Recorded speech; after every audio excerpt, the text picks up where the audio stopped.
अब घर कैसी जाने ना।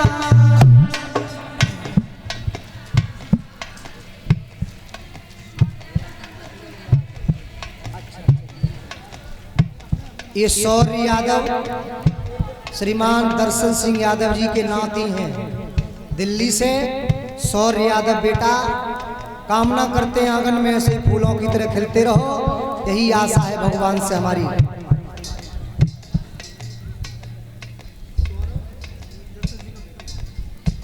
ये सौरभ यादव श्रीमान दर्शन सिंह यादव जी के बेटा हैं। सौरभ यादव दिल्ली से ये हार हमारे गले में डाल करके हमारा सम्मान किया है, बहुत बहुत धन्यवाद।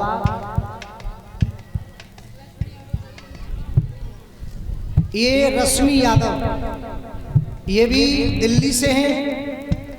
ये हमारे गले में हाथ डाल के हमारा सम्मान किया है। एक बार जोरदार तालियां बजा दीजिए, बहुत बहुत धन्यवाद। प्रेम से बोले ऊंचे हाथ करके। अरे ना